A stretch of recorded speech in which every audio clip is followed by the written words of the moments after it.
এক ঝুড়ি আলু আর একটা ডিম। তাহলে কিভাবে রান্না করব, আজকে কি দিয়ে খাবো, এই জন্য আলু দুটোকে কেটে সিদ্ধ করে এনেছি। কাঁচা ডিম নিয়েছি, পেঁয়াজ কোচানো, লঙ্কা কোচানো নিয়েছি, তেল আর নুন। আলুটা একটু মেখে নিই, কি গরম। জিরে,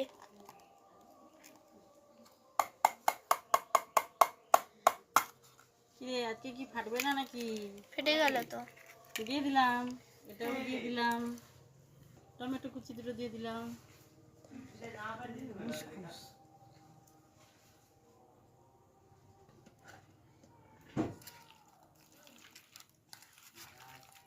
কি হবে, বড়া হবে? হ্যাঁ, এটা একটা নতুন রেসিপি আমি তোমাদের জন্য রান্না করছি। তো দেখো আমার এই রেসিপিটা কেমন লাগে। এটা ঘরোয়া পদ্ধতিতে একটা রেসিপি। এটা মাখিয়ে যে রেখেছিলাম সেটা আমি দেখো কড়াইতে তেল দিয়ে দিয়েছি।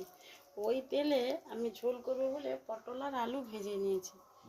দেখো, হ্যাঁ হ্যাঁ গো,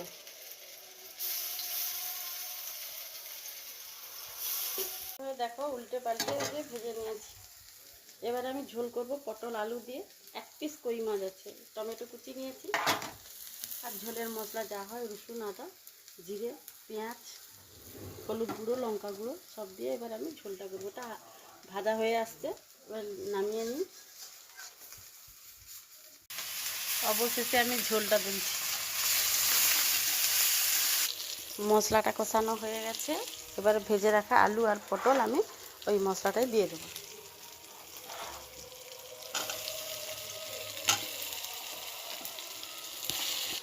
যা বলতে মনে নেই, নুনটাও স্বাদ মতো দিয়েছি।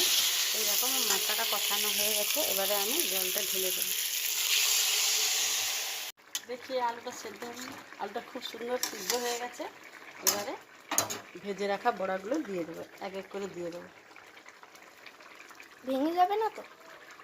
একটু ভাঙলেও ভাঙতে পারে। ওকে।